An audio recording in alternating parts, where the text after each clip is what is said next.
Hello, good morning students.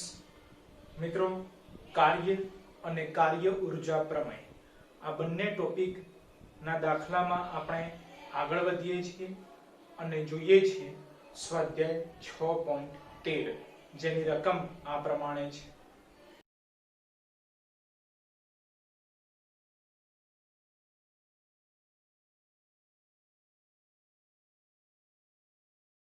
મિત્રો, સ્વાધ્યાયના 13મા દાખલાની રકમમાં તમને આપેલું છે કે વરસાદનું કોઈ એક ટીપું કે જેની ત્રિજ્યા 2 મિલીમીટર જેટલી છે, ત્રિજ્યા r = 2 મિલીમીટર, જેને મીટરમાં કન્વર્ટ કરી દઈએ તો 0.002 મીટર, આટલી ત્રિજ્યા ધરાવતું વરસાદનું કોઈ એક ટીપું ઉપરથી નીચે તરફ પડી રહ્યું છે. તો મિત્રો, રકમમાં તમને આપેલું છે કે આ ટીપું 500 મીટર હાઈટ ઉપરથી નીચે તરફ ગતિ કરે છે, રાઈટ? એટલે હાઈટ 500 મીટર, એટલે h' = 500 મીટર. આગળ મિત્રો રકમમાં તમને શોધવાનું કીધેલું છે કે હવે જ્યારે વરસાદનું ટીપું ઉપરથી નીચે તરફ પડી રહ્યું છે ત્યારે 500 મીટર ઊંચાઈએથી નીચે તરફ પડે તો ગુરુત્વાકર્ષણ બળ વડે થતું કાર્ય આપણે શોધવાનું છે. h' = 500 મીટર હોય ત્યારે ગુરુત્વાકર્ષણ બળ વડે થતું કાર્ય શોધવાનું છે.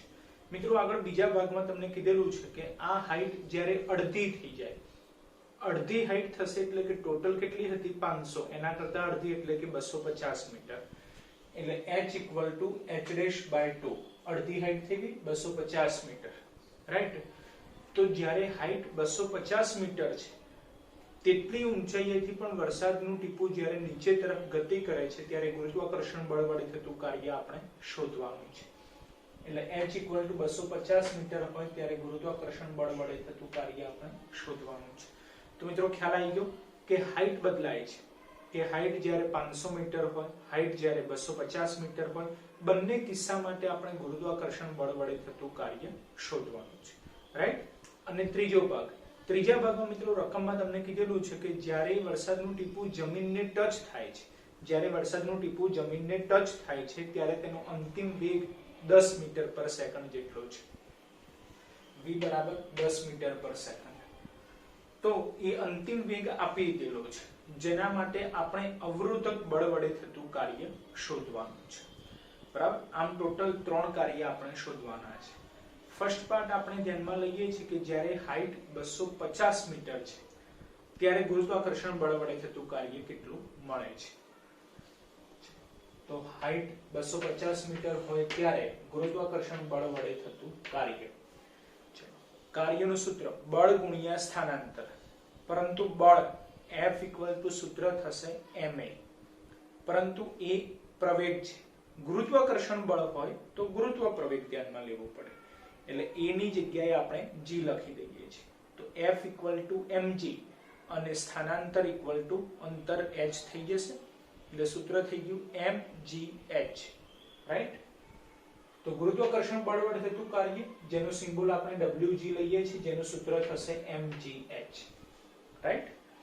હવે જુઓ તો g ની વેલ્યુ આપણને ખ્યાલ છે 9.8, h ની વેલ્યુ પણ ખ્યાલ છે 250 મીટર, પરંતુ m એટલે કે વરસાદના ટીપાનું દળ આપેલું નથી. તો હવે દળ આપેલું નથી, તે દળ આપણે કેવી રીતે ફાઇન્ડ આઉટ કરીશું? તેના માટે મિત્રો ખાસ ધ્યાન રાખો કે રકમમાં તમને કીધેલું છે કે વરસાદનું ટીપું એટલે કે પાણીથી બનેલું છે, તો પાણીની ઘનતા આપણે ધ્યાનમાં લેવી પડે. મિત્રો યાદ રાખો કે પાણીની ઘનતા એક અચળાંક છે જે થશે 10³ એટલે કે 1000 કિલોગ્રામ પર મીટર ઘન, એટલે ρ = 10³ કિલોગ્રામ પર મીટર ઘન, રાઈટ? તો હવે આપણને m શોધવાનું અત્યારે જરૂરિયાત છે અને ρ આપી દીધેલા છે. m એટલે કે દળ છે અને ρ એટલે કે ઘનતા. બોલો, દળ અને ઘનતા વચ્ચેનો સંબંધ યાદ કરો, અગાઉના ચેપ્ટરમાં આવી ગયેલો છે, સાથે કેમિસ્ટ્રીમાં પણ આવી ગયેલું હશે કે દળ અને ઘનતા વચ્ચેનું રિલેશન દળ બરાબર ઘનતા ગુણ્યા કદ, રાઈટ? ઘનતા ગુણ્યા કદ. તો કદ એટલે v, ઘનતા એટલે ρ અને gh as it is. બોલો, લખી શકાય? આ જ સમજવું જરૂરી છે, બરાબર છે? m ઇક્વલ ટુ સૂત્ર આપણે વાપર્યું v into rho, right. v એ શું છે ખાસ ધ્યાન રાખજો કે તમે જો સ્મોલ v લખશો આ રીતે તો વેગ દર્શાવે છે, અને કેપિટલ v લખશો તો એ અત્યારે કદ દર્શાવે છે, બરાબર. ચલો કદ, તો હવે ક્વેશ્ચન પાછો ત્યાં એ થશે કે કદ પણ આપેલું નથી, તો કદ કેવી રીતે નક્કી કરવું? જેમ કે રો ની વેલ્યુ આપણને ખ્યાલ છે, gh ની વેલ્યુ પણ ખ્યાલ છે, પણ v ની વેલ્યુ ખ્યાલ નથી કારણ કે રકમમાં આપી નથી. ગોળાનું કદ એટલે કે જે વરસાદનું ટીપું નીચે તરફ પડે છે એનું કદ આપેલું નથી. તો સિમ્પલ છે, વરસાદનું ટીપું કે જેનો આકાર ગોળાકાર છે, બોલો ગોળાના કદનું સૂત્ર ભણી ગયેલા છીએ આપણે મેથ્સમાં.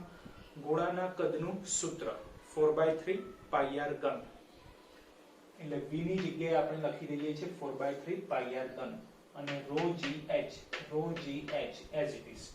તો હવે આપણને ફાઇનલ સૂત્ર મળી ગયું. કિંમતો મૂકી દઈએ, સાદું રૂપ આપી દઈએ, બરાબર છે. ચલો 4/3 as it is, પાઈ એટલે કે 3.14, r એટલે કે 0.002 પરંતુ એનો ઘન છે, રો એટલે કે 10 ની 3 ઘાત, g એટલે કે 9.8 અને h એટલે કે 250. કમ્પ્લીટ. ચલો ગુણાકાર કરો, સાદું રૂપ આપો એટલે wg આપણને મળે છે એપ્રોક્સિમેટલી 0.082 કાર્યનું એકમ જૂલ. તો પહેલો પાર્ટ પૂરો કે હાઈટ 250 મીટર હોય ત્યારે ગુરુત્વાકર્ષણ બળ વડે થતું કાર્ય જે આપણને મળી ગયું. હવે સેમ આ જ મેથડ, ફક્ત હાઈટ બદલાઈ જશે અને હાઈટ કેટલી લેવાની છે 500 મીટર, ત્યારે ગુરુત્વાકર્ષણ બળ વડે થતું કાર્ય આપણે શોધવાનું છે. સેમ સ્ટેપ ફોલો કરવાના છે, right. h' equal to 500 metre હોય ત્યારે ગુરુત્વાકર્ષણ બળ વડે થતું કાર્ય, બરાબર. તો સૂત્ર આનું જ લઈએ 4/3 પાઈ r ઘન rho gh, પરંતુ h ની જગ્યાએ સિમ્બોલ શું લખવાનું? h'. એટલે wg ની જગ્યાએ પણ wg ડેશ કરી દઈએ છીએ, બરાબર. 4/3 પાઈ r ઘન rho gh'. તો કિંમતો મૂકી દો, સાદું રૂપ આપી દો. બધી જ કિંમતો એની ફક્ત બદલાય છે શું? h ની જગ્યાએ h'. ચલો 4/3 પાઈ ની વેલ્યુ 3.14, r ની વેલ્યુ 0.002 એનો ઘન છે, રો ની વેલ્યુ 10 ની 3 ઘાત, g ની વેલ્યુ 9.8, h' ની વેલ્યુ છે 500. ચલો ગુણાકાર કરો, સાદું રૂપ આપો એટલે wg' એપ્રોક્સિમેટલી 0.164 જૂલ મળે છે. તો બીજો પાર્ટ પણ પૂરો કે જેમાં આપણે હાઈટ જ્યારે 500 મીટર હોય ત્યારે ગુરુત્વાકર્ષણ બળ વડે થતું કાર્ય શોધવાનું હતું, જે મળે છે 0.164 જૂલ, રાઈટ. તો બે પાર્ટ પૂરા. હવે ત્રીજા પાર્ટ માટે મિત્રો રકમમાં તમને આપેલું છે કે વરસાદનું ટીપું જ્યારે જમીનને ટચ થાય છે ત્યારે તેનો અંતિમ વેગ 10 મીટર પર સેકન્ડ જેટલો છે, અને વરસાદનું ટીપું ઉપરથી નીચે તરફ પડે છે, ધેટ મીન્સ કે મુક્ત પતન પામે છે. તો મુક્ત પતન પામતા પદાર્થ માટે આપણે અગાઉના ચેપ્ટરમાં ભણી ગયેલા છે કે પદાર્થનો પ્રારંભિક વેગ હંમેશા 0 હોય છે, રાઈટ. એટલે અંતિમ વેગ v ઇક્વલ ટુ 10 મીટર પર સેકન્ડ, પ્રારંભિક વેગ v0 ઇક્વલ ટુ 0, બરાબર. તો પ્રારંભિક વેગ અંતિમ વેગ છે, બોલો ગતિ ઉર્જામાં થતો ફેરફાર આપણને મળી જાય કેવી રીતે? તો જુઓ, ગતિ ઉર્જામાં થતો ફેરફાર ડેલ્ટા k ઇક્વલ ટુ અંતિમ ગતિ ઉર્જા kf માઈનસ પ્રારંભિક ગતિ ઉર્જા ki, રાઈટ. ગતિ ઉર્જાનું સૂત્ર હાફ mv², એમાં m બદલાતો નથી પરંતુ v બદલાય છે. અંતિમ વેગ તો v અને પ્રારંભિક વેગ તો v0, half mv² minus half mv02, પરંતુ v0 ની વેલ્યુ 0 છે એટલે હાફ mv² મળશે, હાફ mv². પરંતુ v આપેલા છે, m આપેલા નથી. બોલો m ની જગ્યાએ સૂત્ર v ઇન્ટુ રો, બોલો v આપેલા નથી, v ની જગ્યાએ સૂત્ર 4/3 પાઈ r ઘન ઇન્ટુ રો, રાઈટ. તો 1/2 as it is, m ની જગ્યાએ 4/3 પાઈ r ઘન ઇન્ટુ રો અને v² as it is. આ પદ ખ્યાલ આવ્યો ને દરેકને? આગળ આપણે સૂત્ર ઉપયોગ કરેલો છે, m equal to v into rho, v equal to 4/3 pi r ઘન. ઓકે, ચલો 1/2 ઇન્ટુ 4/3 એટલે કે 4/6, પાઈ ની વેલ્યુ 3.14, r ની વેલ્યુ 0.002 એનો ઘન, રો ની વેલ્યુ 10 ની 3 ઘાત, v² એટલે કે 10 નો વર્ગ. ચલો સાદું રૂપ આપો એટલે ડેલ્ટા k ગતિ ઉર્જામાં થતો ફેરફાર એપ્રોક્સિમેટલી 0.00167 જૂલ મળશે. તો ડેલ્ટા k મળી ગયું. પરંતુ આપણે ગતિ અવરોધક બળ શોધવાનું છે જે થશે WR. તો ડેલ્ટા કે મળી ગયા, એની ઉપરથી હવે આપણે કાર્ય ઊર્જા પ્રમેયનું સૂત્ર એપ્લાય કરીએ છીએ. W ΔK, જ્યાં W શું છે? પરિણામી બળ વડે થતું કાર્ય. તો મેઇન હાઈટ કેટલી છે? વરસાદનું ટીપું 500 મીટર હાઈટ ઉપરથી નીચે તરફ ગતિ કરે છે ત્યારે મળતું કાર્ય આપણે લેવું પડે, જે છે WG ડેશ. રાઈટ? તો કાર્ય ઊર્જા પ્રમેય પરથી ડેલ્ટા K W, પરંતુ અહીં બે બળો લાગે છે, એક WG ડેશ અને બીજું છે ગતિ અવરોધક બળ, એટલે WG ડેશ પ્લસ WR લખી શકાય. રાઈટ? WR શોધવાના છે અને કરતા બનાવો તો delta K minus WG dash. બોલો ડેલ્ટા K ની વેલ્યુ 0.00167. બોલો WG ડેશ ની વેલ્યુ 0.164. ચલો બાદબાકી કરો તો આન્સર -0.162 મળશે. તો ત્રીજા ભાગમાં આપણે ગતિ અવરોધક બળ શોધવાનું હતું, જે મળે છે WR -0.162 જૂલ. રાઈટ? મિત્રો, હવે આપણે જોઈએ છીએ સ્વાધ્યાય 6.20, જેની રકમ આ પ્રમાણે છે.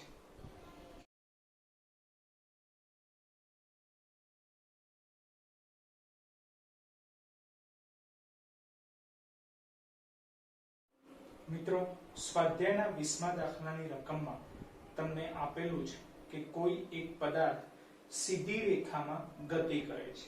આ પદાર્થનું દળ આપેલું છે m બરાબર 0.5 કિલોગ્રામ.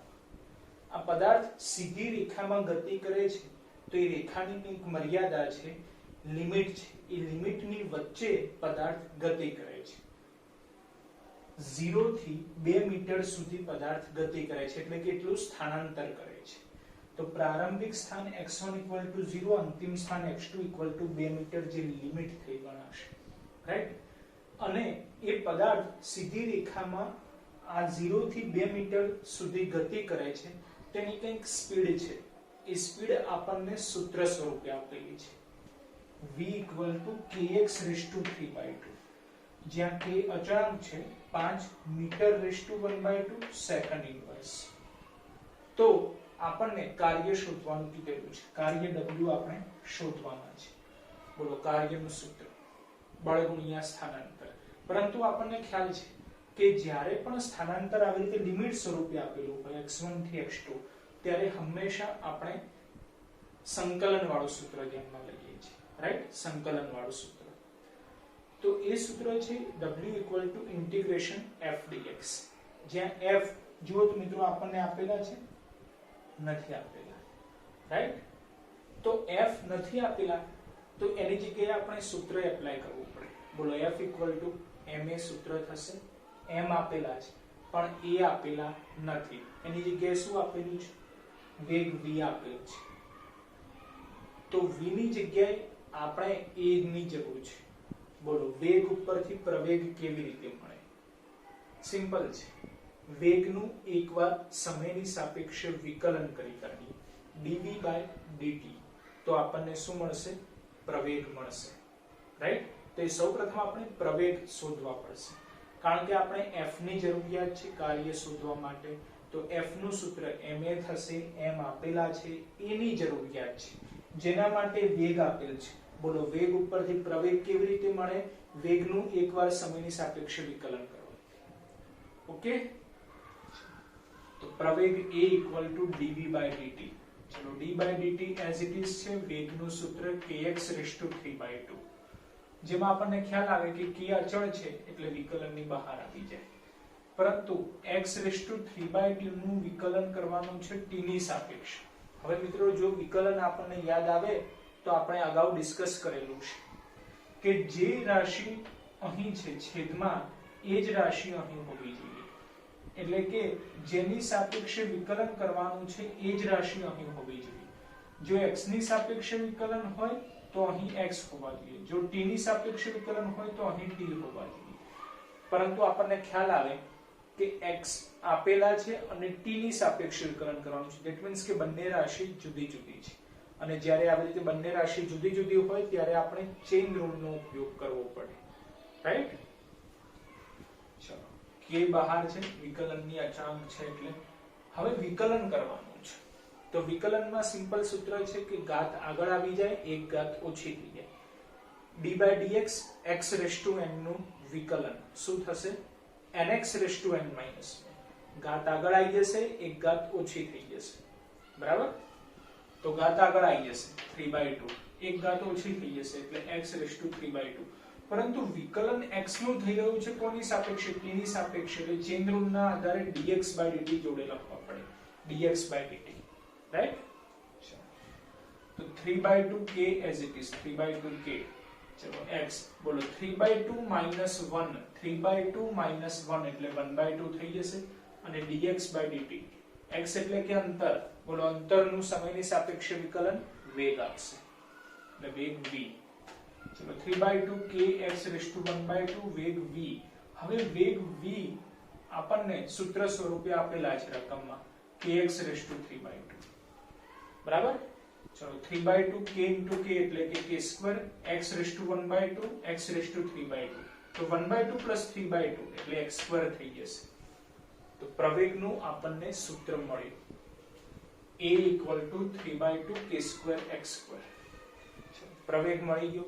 હવે આપણે F બરાબર ma સૂત્ર એપ્લાય કરી શકીએ. તો બળ F equal to ma, 3/2 k2 x2 into m. બરાબર? તો હવે આપણને બળનું સૂત્ર મળી ગયું. તો હવે કાર્ય શોધવાનું છે. બોલો કાર્યનું સૂત્ર integration f dx. w equal to integration x1 થી x2 f dx.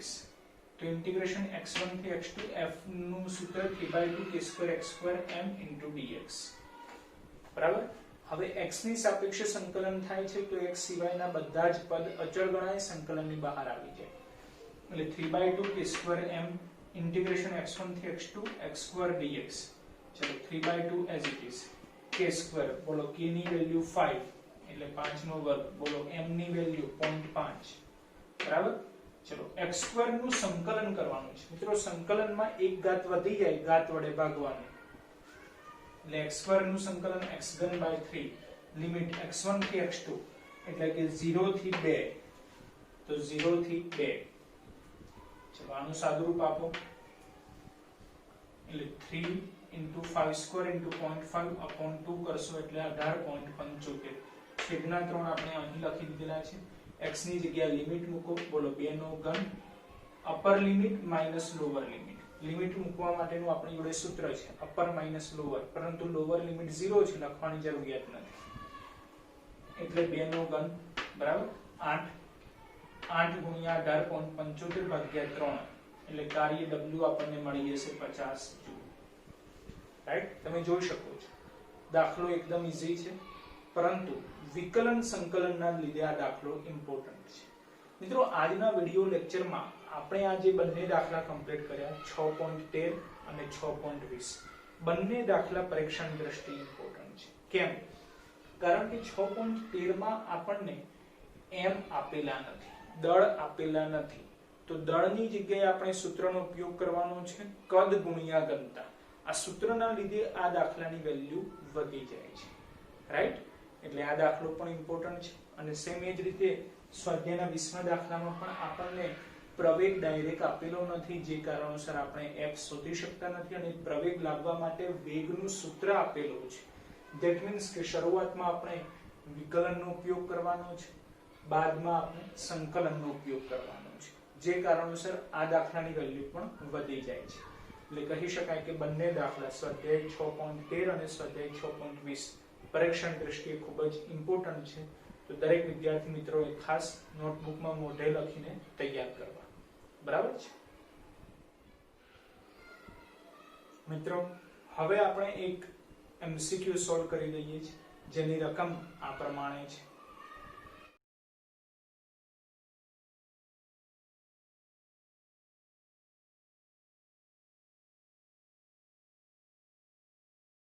મિત્રો MCQ ની રકમમાં તમને આપેલું છે કે કોઈ પદાર્થ ઉપર બળ એપ્લાય કરવામાં આવે તો પદાર્થ y દિશામાં સ્થાનાંતર કરે છે. રાઈટ? તે બળ આ પ્રમાણે છે. Vector F equal to -2i cap 15j cap plus 6k cap. Newton અને પરિણામે પદાર્થ y દિશામાં સ્થળાંતર કરે છે તો y દિશામાંનો એકમ સદિશ j કેપ એટલે vector d = 10 j cap metre. તો આપણે કાર્ય શોધવાનું છે. બોલો કાર્યનું સૂત્ર vector f dot vector d vector f dot vector d કરો ગુણાકાર vector f -2 15 6 -2 15 6 dot vector d જે છે 10 j કેપ રાઈટ. y દિશામાં આપેલું છે માટે j કેપ લખેલા છે ખાસ ધ્યાનમાં રાખવાનું છે. તો આપણને મિત્રો ખ્યાલ છે કે i ડોટ j 0 થઈ જાય, k ડોટ j પણ 0 થાય પરંતુ j ડોટ j 1 થશે. તો 15 ગુણ્યા 10 એટલે 150 જૂલ રાઈટ. સિમ્પલ દાખલો છે. તો જે પ્રમાણે ઓપ્શન આપેલા છે એના આધારે આપણે સમજી શકીએ કે આન્સર આવશે C જે છે 150 જૂલ.